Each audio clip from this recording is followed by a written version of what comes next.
Jean-René Le Cerf, bonjour. Bonjour. Vous êtes le président du conseil départemental du Nord. Alors, vous l'avez dit, Jean-René Le Cerf, bonjour. Bonjour. Vous êtes le président du conseil départemental du Nord. Alors, vous l'avez dit, 2019 sera une année importante pour l'Avesnois. Bien sûr. Alors, 2019 sera d'ailleurs une grande année pour l'Avesnois pour de multiples raisons. La première raison, c'est quand même ce pacte Sambre-Avesnois-Tirage qui a été signé il y a peu de temps, ici même, par le président de la République, avec la région, avec le département du Nord, avec le département de l'Aisne. Mais un bonheur n'arrive jamais seul, si je peux m'exprimer ainsi. Et nous allons avoir effectivement les honneurs de la presse nationale, de la presse internationale et de Paris, puisque le Salon international de l'agriculture, il a sa vedette, on connaît maintenant, celle qui sera son égérie, c'est Imminence.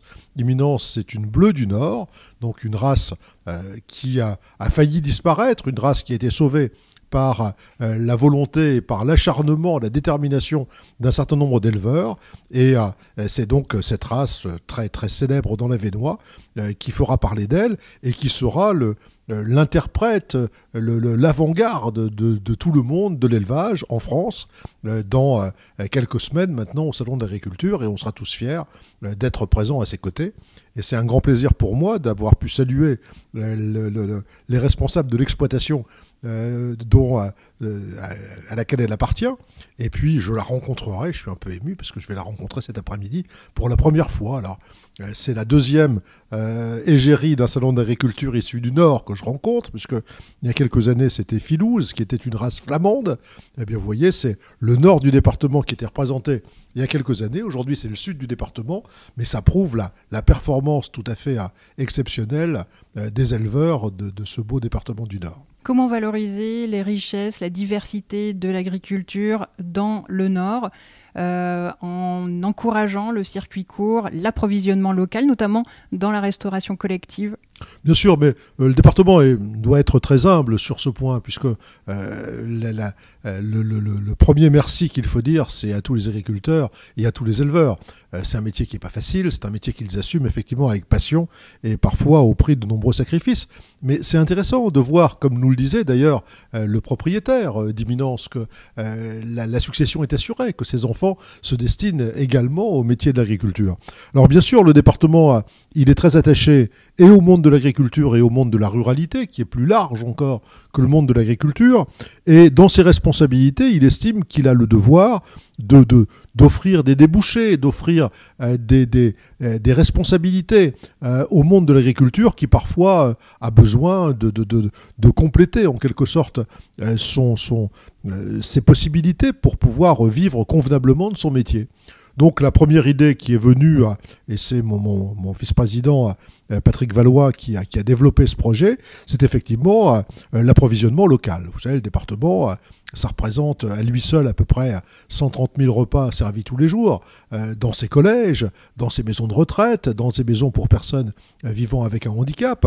Et si on ajoute au département la région, qui elle a ses lycées, si on ajoute la métropole européenne de Lille, qui est également assez attachée à ce dossier, on finit par avoir un partenariat très vaste et donc des débouchés très importants pour le monde de l'agriculture.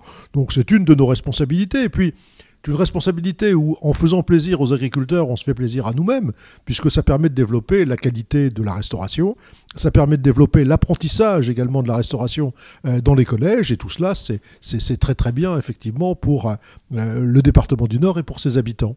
Et puis, on a d'autres projets qui se mettent en place, comme l'accueil familial à la ferme, pour des personnes âgées, pour des personnes en situation de handicap, qui peut constituer parfois une responsabilité particulièrement noble pour les agriculteurs, et en même temps un élément effectivement substantiel, effectivement de ressources complémentaires.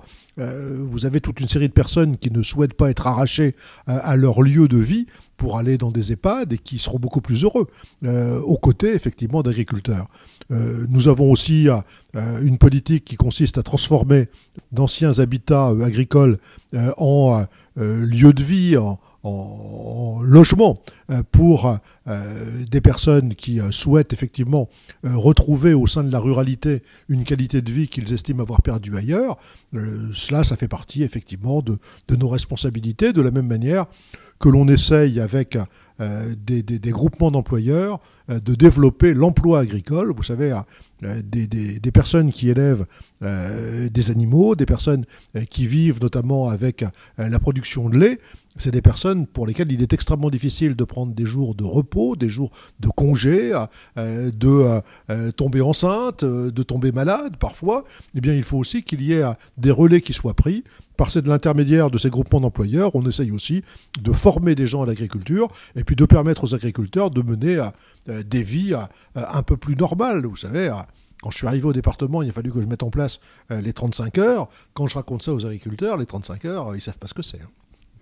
Jean-René Le Cerf, je vous propose de parler fiscalité. À quelle fiscalité les contribuables nordistes doivent s'attendre en 2019, sachant que ces contribuables ont vécu une augmentation du taux de la taxe sur le foncier bâti. C'était en 2016 avec une diminution en 2018. Qu'est-ce qui va se passer ici en 2019 pour eux ? Alors, c'est effectivement d'ores et déjà décidé, heureusement, puisqu'on vote le budget ce lundi et ce mardi. Donc, il n'y aura pas d'augmentation ni de baisse. Il y aura une stabilité, effectivement, du taux de foncier bâti. Il faut savoir, par exemple, on dit toujours que quand on se regarde, effectivement, on s'inquiète, quand on se compare, on se rassure, mais nous sommes, et de loin, le département des Hauts-de-France qui a le taux le plus bas de fiscalité sur le foncier bâti. Et il n'est pas question, effectivement, d'augmenter ce taux. Nous avons réalisé, effectivement, des efforts en termes de rigueur de gestion. Le passage aux 35 heures en a fait partie. Ça représentait pour nous à peu près l'équivalent de 400 emplois. Nous avons essayé auprès de nos grands partenaires, c'est-à-dire tous les établissements pour personnes âgées, pour personnes en situation de handicap, pour l'aide sociale à l'enfance, de mettre en place des gestions qui soient des gestions rigoureuses avec le regroupement, par exemple, des collaborateurs chargés de responsabilités comme les finances ou le personnel et le maintien, voire le développement des collaborateurs qui sont au contact des personnes.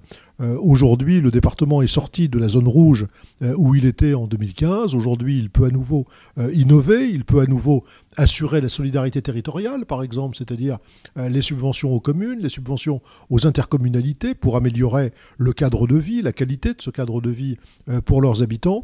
Aujourd'hui, nous sommes capables de commencer à reconstruire des collèges et en tout cas à les entretenir, de veiller à l'entretien des routes. Regardez ce magnifique paysage blanc, mais j'ai des dizaines et des centaines de collaborateurs qui s'occupent de la viabilité hivernale, qui est élevée à 3 heures du matin pour que les routes soient sûres et qui m'ont permis d'arriver à l'heure à la réunion d'aujourd'hui. Quels sont les investissements 2019 en Sambre-Avesnois en particulier ? Bien, vous avez les dépenses. Bien sûr, vous avez des investissements qui sont des investissements classiques, c'est-à-dire en Sambre-Avesnois, on a effectivement des routes en nombre important. C'est un arrondissement qui est vaste. On a effectivement l'entretien également, le gros entretien des collèges. Et puis on a un plan qui vient d'être signé entre le département du Nord et l'État, qui s'appelle le plan de lutte contre la pauvreté, qui va nous donner des moyens supplémentaires pour 2 objectifs essentiels. Le retour à l'emploi des personnes qui en sont privées, et notamment, mais pas seulement, des allocataires du revenu de solidarité active. Donc là, on va développer effectivement des actions beaucoup plus volontaristes, beaucoup plus encadrées, pour que les nouveaux entrants dans le RSA soient coachés pendant 3 mois, chaque semaine, et quelquefois plusieurs fois par semaine, pour qu'on leur remette le pied à l'étrier beaucoup plus rapidement. Vous savez que des propositions d'emploi, nous en avons en très grand nombre. Aujourd'hui, notre problème, c'est plutôt l'adaptation de la demande à l'offre d'emploi. On a l'aide également de la région pour la formation lorsque cette formation est nécessaire. Donc là, nous aurons des opportunités importantes à offrir encore plus à l'Avesnois et au bassin minier, qui sont les 2 régions que nous privilégions qu'aux autres territoires du département du Nord. Et je pense que nous aurons effectivement, dans ce cadre-là, une réussite qui sera une réussite gagnant-gagnant, parce que ça sera gagnant pour les gens qui sortiront de la précarité, qui retrouveront effectivement un emploi pérenne et leur place dans le monde du travail. Ce sera gagnant aussi pour le département, qui verra diminuer son reste à charge RSA, qui aujourd'hui est de l'ordre de 300 millions d'euros, ce qui n'est pas rien, et qui pourra bien sûr réinjecter ces sommes dans l'aide au monde rural, dans l'aide aux personnes âgées, dans les maisons de retraite, dans les béguinages, dans l'aide aux personnes en situation de handicap. Je crois que tout le monde s'en portera mieux. Et puis, pour les problèmes de l'enfance, qui sont des problèmes qui sont également, dans notre département, particulièrement importants et particulièrement difficiles à affronter. Vous savez que la moyenne, par exemple, de placement des enfants, c'est un taux, en France, c'est un taux de 2 pour 1000. Dans notre département, on est en moyenne de 3 à 3 pour 1000, et dans des territoires comme celui-ci, on est plus près de 4, voire de 4,5. Donc nous avons effectivement une action importante à faire en direction de l'enfance en difficulté et de l'enfance en danger. Donc de la même manière, nous allons embaucher des assistantes familiales en plus grand nombre. Donc on va développer des formations, on va développer de la communication pour démontrer l'attractivité de ce très beau métier d'assistant familial.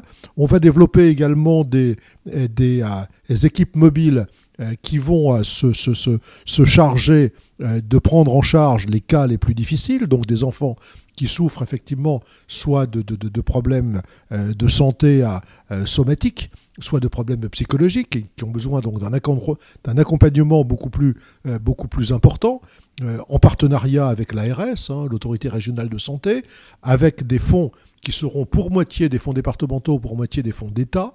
On va également tenter de trouver effectivement de meilleures solutions d'accompagnement pour ces jeunes qui n'ont pas eu beaucoup de chance et qui ont besoin effectivement d'un accompagnement plus important aujourd'hui qu'il ne l'était hier. Je vous remercie. Merci à vous. Merci.